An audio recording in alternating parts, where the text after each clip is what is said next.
Here we go. I'm good right here. It's not this type of show.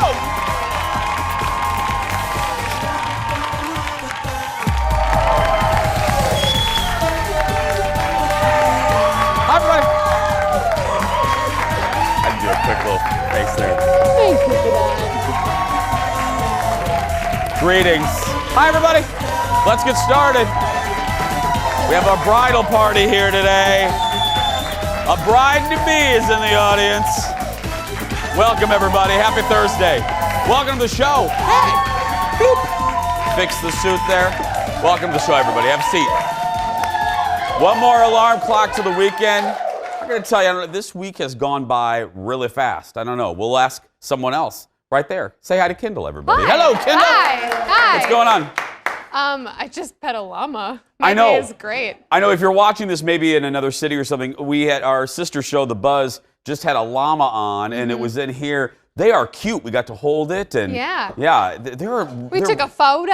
I know. And they have a. If you come to the cities, the Minnesota Zoo has a llama trek. Is it the llama trek? And do they race or something? I don't know what they do, but do they race? No, it's just you look trek. at them. They trek. I don't know. Maybe they race. I don't know. A llama race, but it's over there at the Minnesota Zoo. But how was your night? Did you have a good night? I had a good night. Yeah, I mean, honestly, all I can think about is the llama. I know. Now. It is. He Like was brain really dead cute. I know. other than llama. Hey, now. That's cute. Oh, I know. It's very emotional. But a couple things before we get started. First, coming up in a little bit, we told you about this a couple days ago. There's a dating site called Beautiful People. Beautiful People, and they only allow beautiful people to use the site. So you have to submit a picture, three or four pictures. You have to fill out a questionnaire, and then the panel of beautiful people get to decide whether you're pretty enough to be on the dating site. Well, so we, of course, had single Jason Show producer Ted try to infiltrate the dating site. Because look, I mean, this is a compliment. I don't mean it to be Mervy, Pervy, Les Moonves-esque, but Ted's a good-looking guy. I think he's a good-looking guy. But is Ted good-looking enough for beautifulpeople.com? Well, he submitted it 3 days ago. We have the answer. 2 days ago, we have the answer. So don't turn away. Don't turn on to The View. They're doing nothing but screaming at each other over there anyway. It's true. Stay right here and we'll reveal Ted a little bit later. Also, hey, I want to say too, every season we have a new round of interns, and we've had some really great ones. We've never had a bad one. But today is the last day for our intern, Becca. And I just want to say, Becca, come here real quick. This is Becca. Come over here. Get in the shot, Leo. Just stay here. This is Becca. Now, by the way, employers, hire her. You know what I mean? Hire her. She's great. Because you want to get in this business, right? Yes. Okay. So, TV stations, hire her. Her name's Becca. Thank you, sweetie. No, you're great. Thank you for being here. No, we've had really, hasn't she been great? She comes in on Wednesdays. I go, it's Becca Wednesday. Now, speaking of our family, one more little note before we get started. One more little note. Erin Schwaberini handles our audience. Now, Erin Schwab is not just doesn't work here. She's a dear friend of mine. We've known each other for, I think, 15 years. And in her real life, she's a great mom, a wife, but she's also the Bette Midler of the Twin Cities. She is, It's true. She's a fabulous cabaret performer. There she is right there. Now, listen to this. She does a show at Crooners. She does a show at Birch's. I've been to her show several times, but executive producer Jeff, who is as picky as the day is long. I mean, it's hard to make this guy smile, laugh, show any emotion. He went to Aaron Schwab's show last night, Kendall. Yes? You would have thought Fred Astaire was here. I mean, he walked in. Beaming. The first thing, I always meet with him at about 4:50, and he's usually like this. Hi. And I said, what did you do last night? He goes, I went to Aaron Schwab's show, and she was fantastic. And coming from Jeff, it's high praise. So if you get a moment, you want something to do, go see Aaron Schwab Thursdays and Fridays at Birch's Lower Town, and go to her Instagram for more. Right there. Okay, let's get started, everybody. Time for the hot dish. Here we go.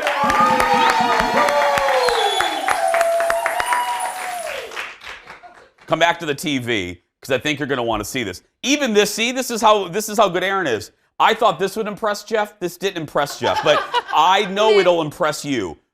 Audience, Renee Zellweger has completely, oh, Aaron, you're going to love this, has completely transformed herself into Judy Garland for a new biopic called Judy. Look at this. People magazine released exclusive photos from the film. Renee apparently spent 2 hours in the makeup chair every single day. The biopic is set to come out in September. Renee called the experience of playing Judy. There's the picture that stopped me. Look at that. Look at that picture. Tell me that is not Aaron. That is astounding. I think she's the spitting image. It follows the last year of Judy's life. And it makes me so sad. You know, we lost Judy at age 47. Think about that. 40. That's how old Aaron is. You know, and I'm 44, and it just makes me think about old Hollywood. Back in those days, you were put out to pasture. You know what I mean? And now, thanks to producers like Ryan Murphy and this golden age of television, women like, and I mean it, women like Jessica Lange and Kathy Bates, they have Jane Fonda, Lily Tomlin.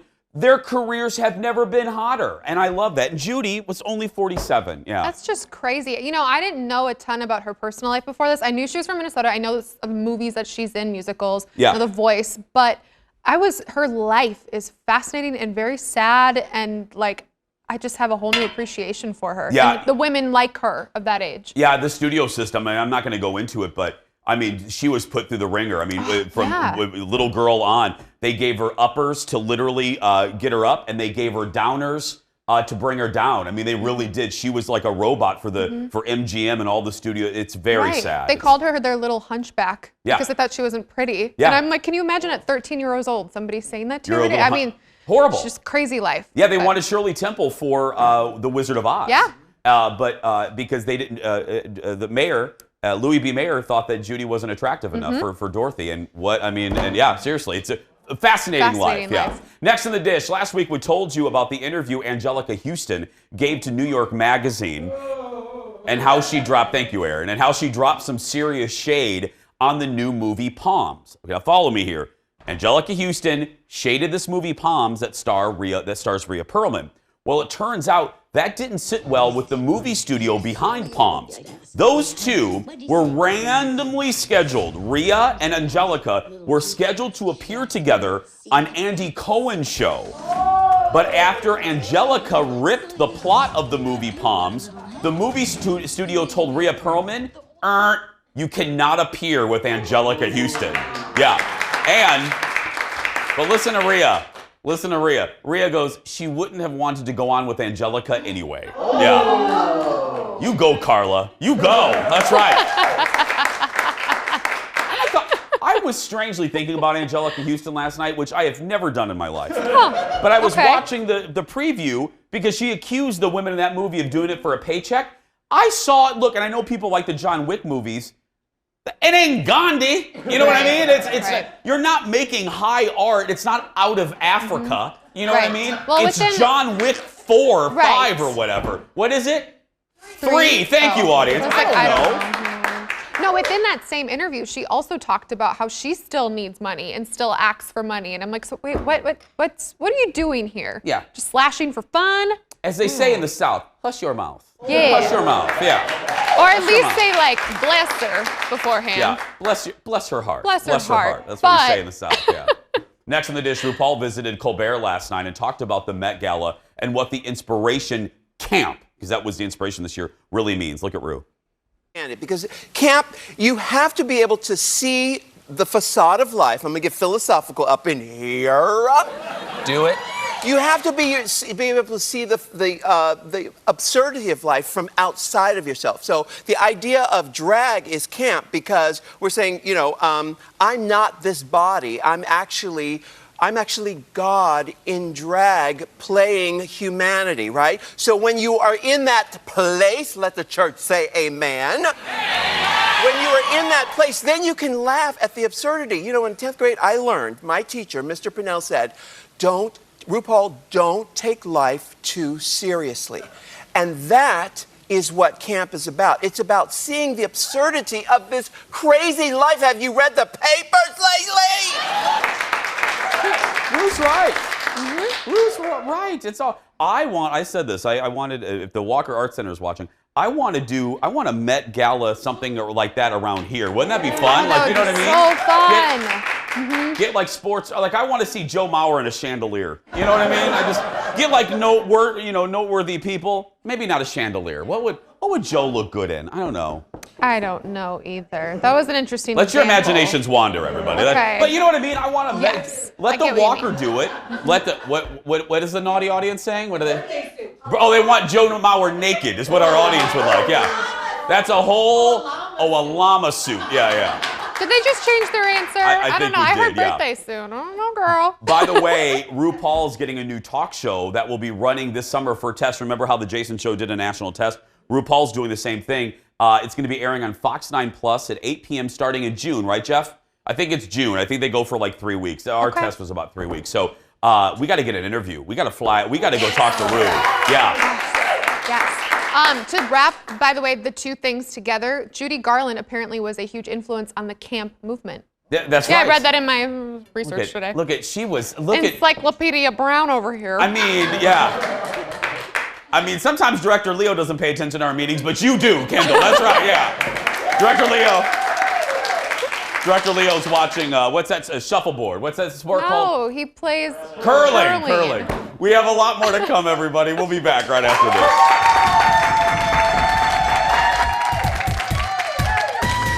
Coming up, it's not every day Howard Stern talks about you and your show on his radio show. I know, yeah, Jason's a good guy. Find out why the radio legend mentioned our show on his show. Then, he's our insider to the stars. Dax Holt will join us live from California with the scoopage on a possible Justin Bieber lawsuit. And she's absolutely one of our favorite guests, and absolutely the most polite. The etiquette expert from the St. Paul Hotel is back, and today she's talking to us grown-ups on how to behave in 2019. Stay right there because that's coming up.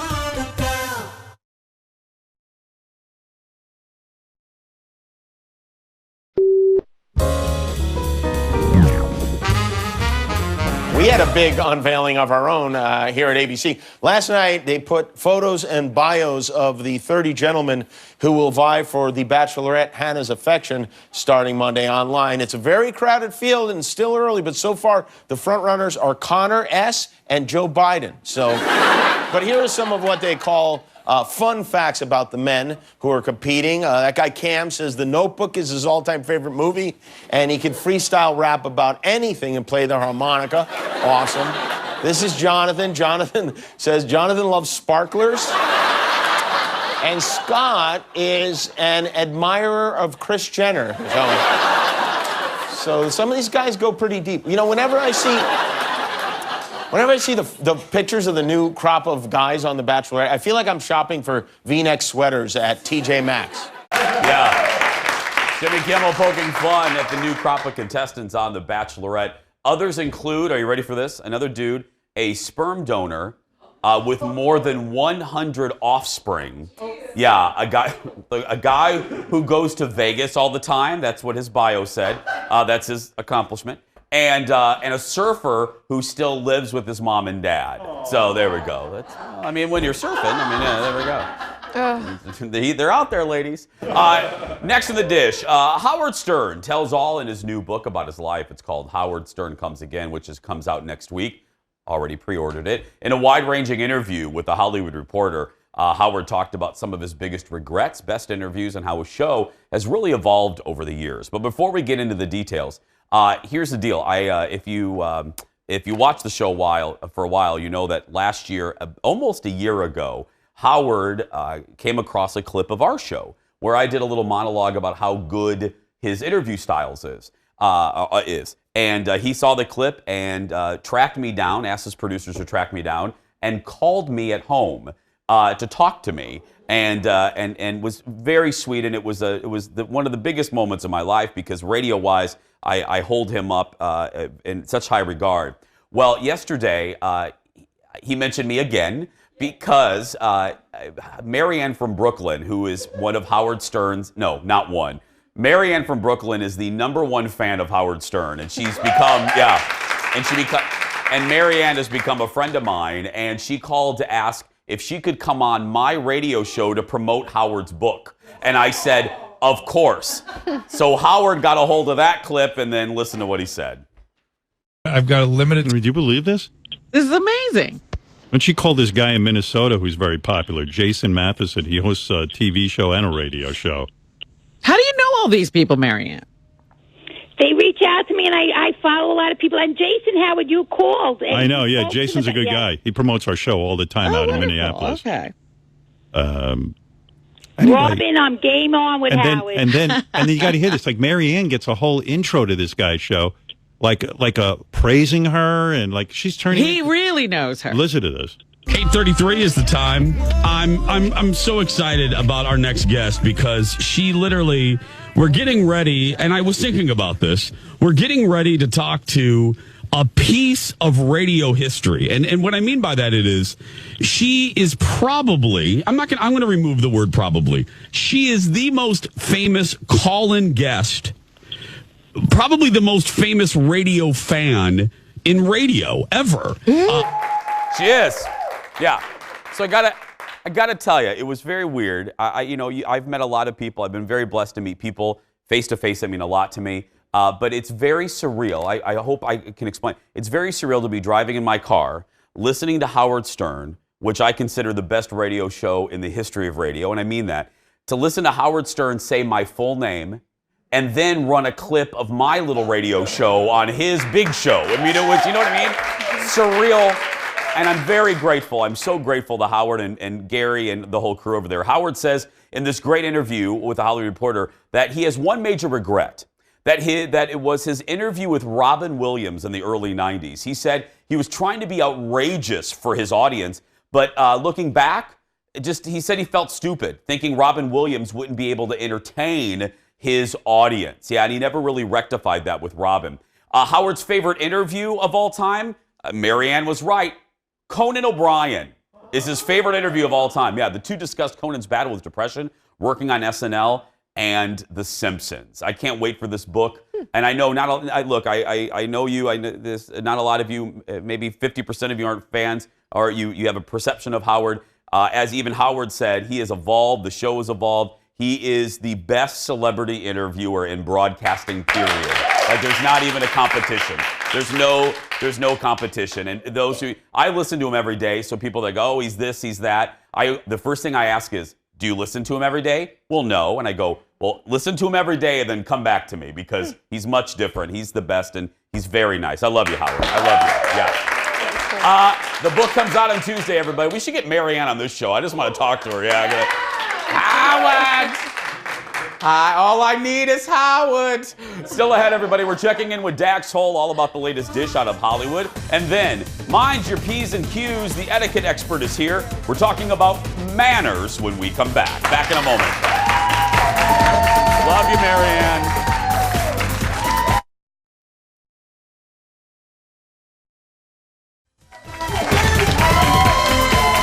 Welcome back, everybody. Welcome back.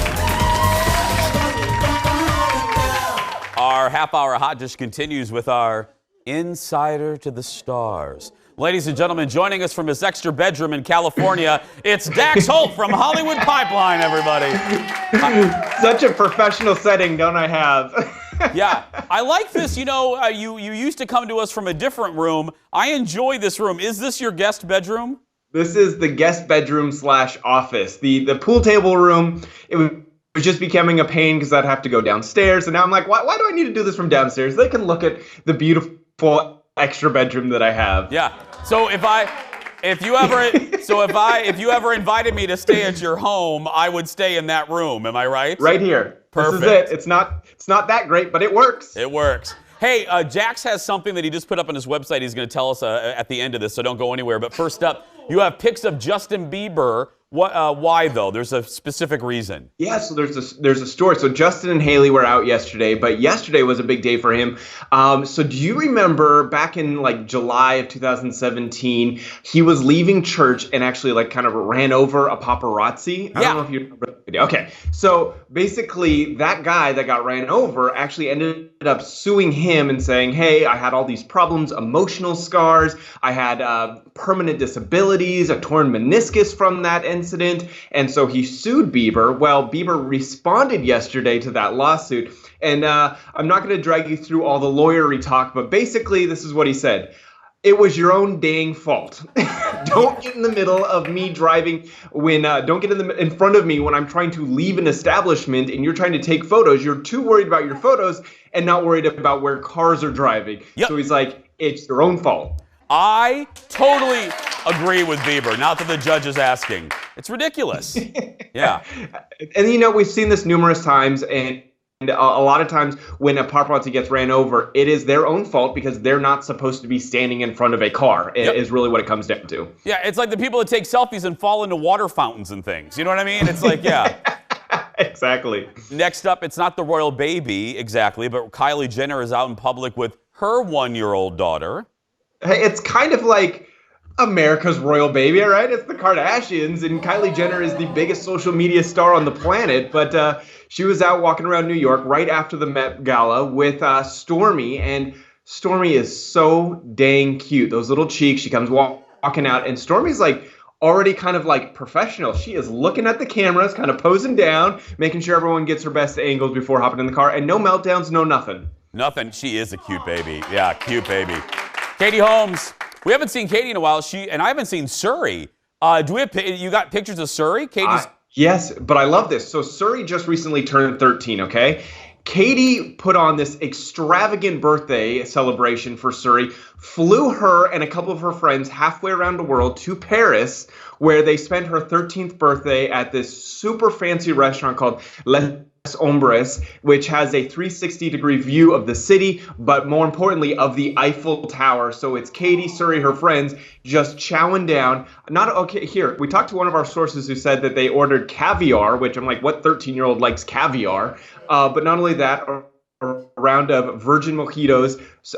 Katie opted for some wine, and she ended up leaving a $100 or €100 tip on the way out. But I'm like, that is a wonderful 13th birthday. Well, yeah, but I think the audience is with me on where do you go from there? You're taking your kid at 13 to Paris. With her friends. It's amazing. I had a backyard birthday party at 13 with a He-Man cake. You know what I mean? I've refused to tell my children about this story because I'm like, I hope you enjoy the bounce place down the street because you ain't getting Paris. Okay, now our producer said you just posted something on your site. What are you working on? You might like this, but the most random set of Shia LaBeouf. He was out jogging yesterday in his boxer briefs. His boxer briefs. A pair of shoes and some gray boxer briefs, and he's just running down the street. A couple of fans noticed him, actually called him over. He stopped, took photos with them, and it's Shia LaBeouf. I don't really know what else to say other than it's weird Shia doing his thing. Right before I go on, I always spin through Instagram to see if anything's popping. I did come across Hollywood Pipeline. I saw this and I thought, oh, maybe they're track pants. No, they are flat out underwear. They're full underwear, the whole thing. And I'm like, maybe he's trying to, he's seeing all the success of all these other, big stars becoming Calvin Klein models. Maybe he's like, I need to do this. He does have this new huge, torso tattoo that says Creeper across the front of it. But, like I said, it's Shia. I would expect nothing less. Go see it on Hollywood Pipeline, everybody, right now on Instagram, and go to HollywoodPipeline.com for more. Thanks, Dax. Have a good week. Thank you. Yeah, you can see it at Instagram. Hollywood Pipeline is a great site to follow. Dax, thank you so much. Coming up in just a little bit, we're talking about adult manners with our etiquette expert. Julie is in the house from the St. Paul Hotel. Julie's next. Stay with us.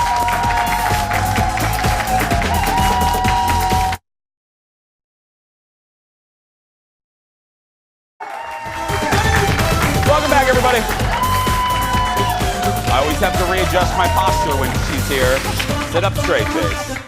It is time. It's time for everyone to be on their best behavior, especially me, because today we're talking about adult manners. Ladies and gentlemen, give it up for one of our favorite guests in our show, etiquette expert from the fabulous St. Paul Hotel, Julie France, everybody. Welcome back, Julie. Thank you so much for having me. I will start with a compliment. You look lovely. You look stringy and lovely.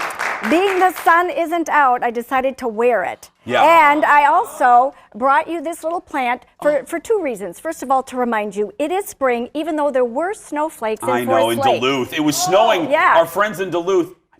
Yeah. So it is spring, sun is going to come. And also, I bring this because it might sound a little sappy, but there is a relationship between flowers and how we care for them and relationships. And I'm all about relationships. So here's the deal. If you neglect this plant, you don't water it, you don't give it sunshine, you don't take care of it, it's going to die death by neglect.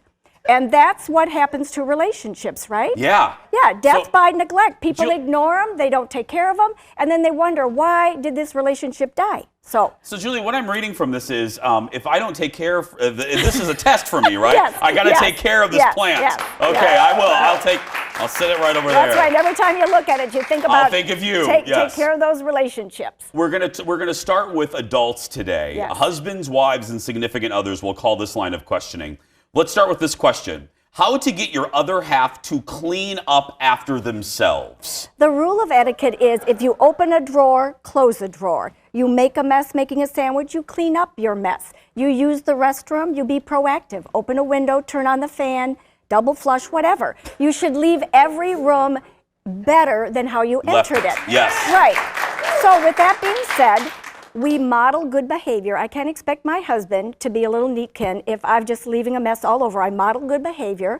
If he does leave it out, and this just happened the other day, I was going to run the dishwasher, and instead of going ballistic, why don't you ever clean up, and just, ranting, I just said, honey, do you mind putting your breakfast dishes in the dishwasher? I'm going to start the dishwasher. Oh, I totally forgot.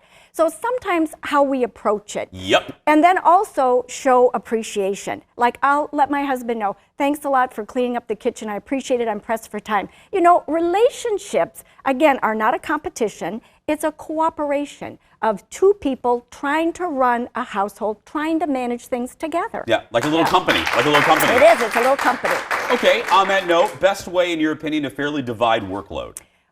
Like never before, we have both people working. And again, it takes a spirit of cooperation. So here's, again, what works for us, and I think is the equitable way, is that you make a list of all the responsibilities, all the things that has to be done. And I'll say to my husband sometimes, what would you like to do? Give him the first option. You divide it up fairly, and then again, you go after it, and then you show appreciation.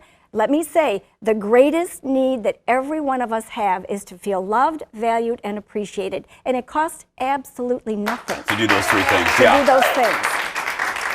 Getting your partner to listen, to hear you. Yes, the audience laughs on that one. Yes. We are highly plugged in, aren't we? And so we have to just unplug. So we need to take out the earbuds. We need to put our phone in another room. We need to turn off the TV, unless, of course, you're watching Jason. Thank you. Turn it Thank off. you. Yes. That's the show that should stay on.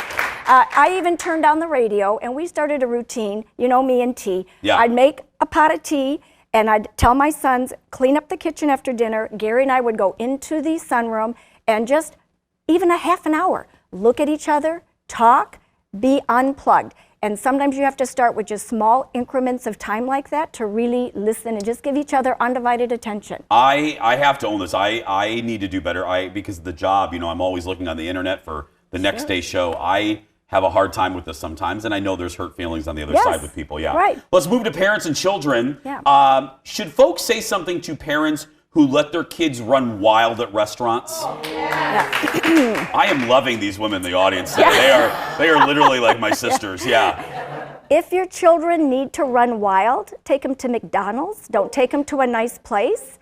But it is a little dicey for you to correct other people's children unless there is imminent danger. Now, at the St. Paul Hotel, I have 5 servers with hot pots of tea. Yeah. I cannot afford little children running around. So if the parents are just like letting them run, not an appropriate environment, I will say, sweetheart, let's come over here. I'll get you some crayons and something to color. And I'll even say, I have these servers with hot pots of tea, and I certainly don't want you to get hurt. Yeah. So turn it over to a server, just mention, ask to be relocated, bring it to their attention, and they'll have to take care of it. Ultimately, who's responsible?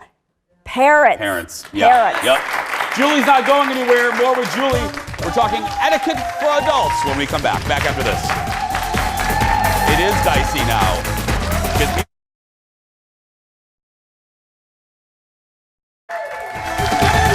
Welcome back, everybody. More with Julie France, etiquette expert at the wonderful St. Paul Hotel. If you haven't stayed at the St. Paul Hotel, make a reservation. Have a staycation. Julie and I were talking during the break, and I think let's continue it for the folks. Yes. I was telling Julie that, I'm an only child, and yes, make your only child jokes, everyone at home. But the one thing my mother never skimped on was the importance of manners. My mom, if I wanted to anger my mom, it would be with that. And she always told me, this was her rule. She always looked at me and she goes, I do not want adults dreading your presence. Absolutely. And that stuck with me. And, Right. and I was I remember Right. that. Well, remember this, parents. You can teach your child 5 languages to speak. They can be the best little ballerina, but if they are rude and obnoxious, nobody wants to be around them. Everyone wants to be around a polite child. And Yeah. so that's the best thing parents can teach. Teach Yeah. them to be kind, to be polite, considerate. Thank you, Mom. I love you. We're sticking on the topic of kids. Should children order at a restaurant, or should that be always left to the parent? This is age appropriate. If you can train your child at 6 or 7 to look at the waitstaff, call them by name if they have told you their name, and be very quick to give their order, then that's wonderful. But to let a 3-year-old take up 10 minutes of a very busy server's time is very rude. Again, the world should not revolve around this little 3-year-old, okay? Yeah. So unless they're old enough to do those things, then the parent should order for the child.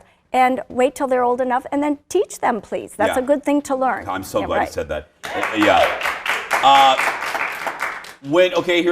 Here's something for the adults. When you're with people maybe at a dinner party that only want to talk about their kids and you do not, how do you politely change the subject? Well, of course, we're all guilty of that because we Yes. think our children we're proud. proud, they're just so adorable. But first of all, keep in mind that if you're with a group of people and they do not have children or grandchildren, you are right away isolating them. Yeah. And conversation should be inclusive.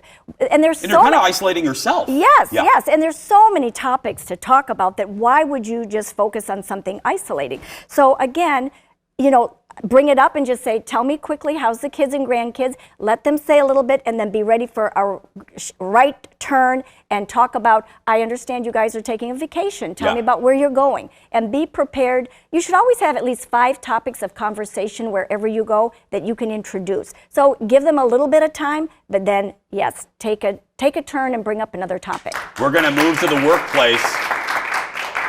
workplace. This is important. I hear this all the time when I talk about kid bullies. I get countless emails, people reminding me that there are adult bullies in the world. How to deal with bullies at work. First of all, rude behavior costs businesses billions of dollars. More people leave their job not because they don't like their job, but because of conflict, bullies, situations with people at work. Bullying is a huge problem. It is defined in many areas, but basically, same as we talked about this with children, you stand up to them. If you stand up to a bully and say, don't do that, I don't appreciate it, that was very unkind, you have to call them on their behavior. So you stand up for them, to them. Then number 2, try to ignore them if you can stay away from that person as much as possible. Thirdly, if it continues, you need to report them. You report them to your supervisor. You report them to HR. But it should not be allowed to go on because it will be like a cancer within a business. Now, with that being said, we were talking about, too, the importance of building resilience in children. We won't be there to always hover, helicopter over our children. And so that's why my mom was so wise as a young girl, and I got picked on because I was very tiny. And she said, Julie, you've got to throw those shoulders back. And even though you're standing 5 feet tall, you look like you're 6 feet tall. And you get your little finger up and you say, stop doing that. I don't like it. I don't appreciate it. And you have to do that to bullies even as an adult. Yeah, life has sharp edges, and kids need to learn how to deal with the sharp edges. We have time for one more. Rude behavior at work. Should you say something? Speak the truth in love. Now, there is intentional rude behavior where I think there's just mean-spirited people. Again, sometimes we have to look beyond that. Hurting people hurt other people. But then there is unintentional rudeness. Sometimes we didn't sleep good. We had a fight. And we can be rude without being purposeful. But I do believe that we need to call people on that, especially within the home. I remember one time my son kind of called me on it, and he said, I think you hurt Dad's feelings.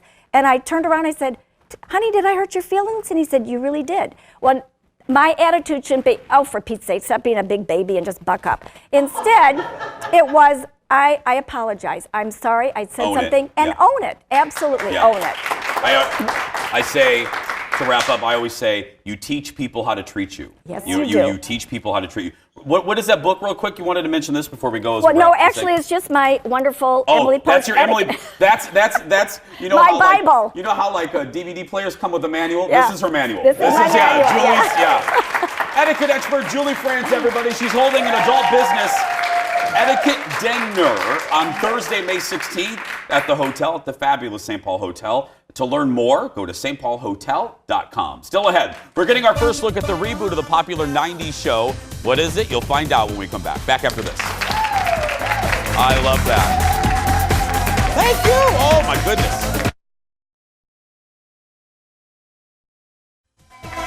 Welcome back, everybody. Happy Thursday. Well, get ready to revisit the most famous zip code in the world. We're getting our first look at the reunited cast of Beverly Hills 90210 in a teaser for the upcoming revival. Look at this.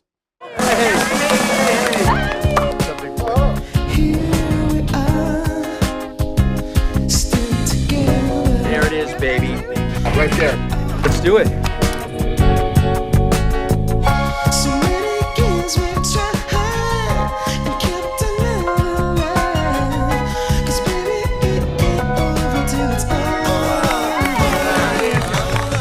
That's it. The show features the entire cast, obviously without the late Luke Perry, playing, now it's meta, listen to this, playing versions of themselves, trying to get a revival of their show on TV. I don't know. The 6-episode limited series premieres on Fox in August. And 90210 is the inspiration for today's game time. Here we go, everybody. We all know 90210 takes place in Beverly Hills. But do you know the setting for other famous TV shows? Here's how this game is going to work. I'm going to give you the name of a famous TV show from the past few decades, and you have to say what city it's based in. Playing today to my left, and she is our reigning bachelorette. It's Becky, everybody. Hi, Becky. Welcome to the show. And over here, it's Amy. Give it up for Amy. Okay, Becky, Amy, step all the way up to the game show buzzers. Hands over the buzzers. As soon as I say the show title, buzz in, and if you are right, you get a point. Whoever has the most points wins, obviously. Here we go. Number 1, The Mary Tyler Moore Show. Becky. New York. Becky, you're going to have to leave. Amy. Minneapolis? Yes! Yeah, WJM, that's right. Yeah, now Becky she gets half a point. Okay, here we go. Hands above buzzers. Reset. Okay, here we go. The Golden Girls. Amy. Miami? Yes! Amy! Hold that head up high with confidence. That's good, okay. Here we go. Hands above buzzers. Full House. Amy. San Francisco? Yes! I did watch that show. Becky, come on, Becky. Hands above buzzers, everybody. Next, Scandal. On ABC. Amy. New York? No. Becky, over to you. Close. Same region. Politics, Becky. Politics. The heart of politics. Yes. DC. Yes, Becky! Becky is on the board, everybody. 3-1. Hands above buzzers. Name that TV show location. Next, Magnum P.I. Amy. Honolulu? Yeah, Hawaii? we'll give it to you. Hawaii. Okay. Yes. Okay. Yeah. Hawaii. God, Amy, you are really good. You're like my sister. You watch a lot of TV like me. Okay, hands above buzzers. Next one, The Good Wife. I'll give you a... Okay, Amy. What's East Coast? No, it's not. I'll give you a hint. Boston. Midwest. Okay, Boston. No, it is Okay. not. No, Aaron led you astray. Yeah. Okay, Becky, Aaron. over to you. Midwest. Chicago. Yes, it's Chicago. I don't know what that. I don't know what gave you that. Is it our executive producer going like this? For the Windy City? Becky and Amy, hands above buzzers. Here we go. Sex in the City. Oh, Amy. New York. That's right, New York City. Basically a character on the show, okay? Next, this is gonna be hard. Dexter on Showtime. I'll give you a hint. It's every crazy thing in the world happens in the state. Amy. Florida. Okay, I'll give it to you. Yeah, Miami. That's right. Oh, Miami. And I love Okay. that you knew that Florida was the wacky state. Yeah. Hands above buzzers. Here we go. Grey's Anatomy. Amy. Seattle. Yes. Amy is on fire. No, I have a good memory. Okay. Becky, I think you can still Yeah, no. Okay, next. I don't think so. Happy Days.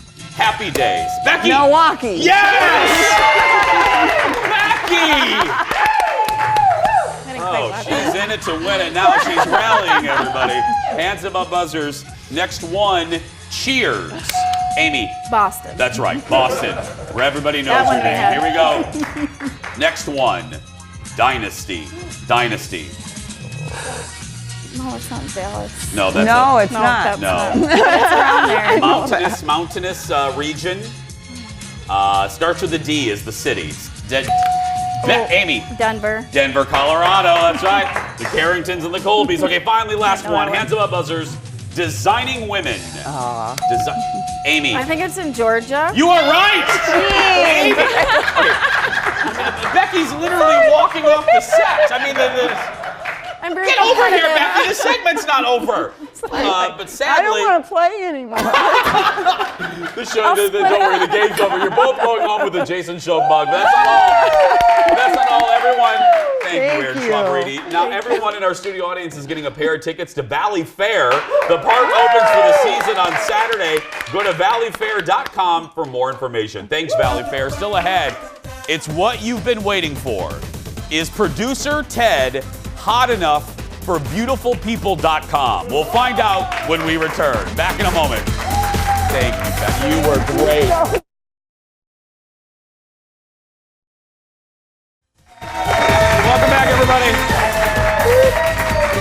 Kendall joins me again. Earlier this week. Here we go. Are you nervous, Kendall? I'm so excited. Earlier this week, we told you about the dating app called Beautiful People, which brags about its selectivity. Here's the deal. It boasts of a 15% acceptance rate, with only the hottest people in the world allowed into the site.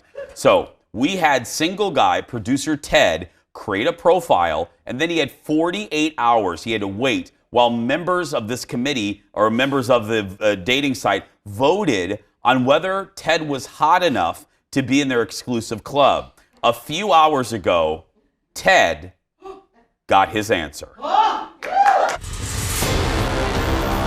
It's the most epic countdown of all time.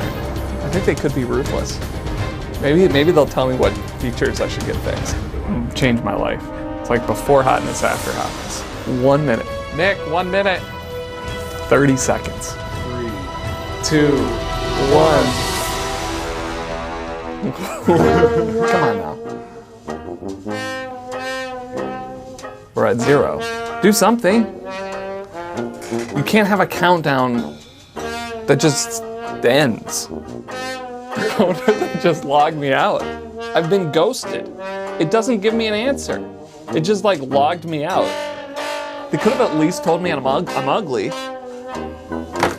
Don't worry, buddy. There's probably a middle of the road app you can be a part of.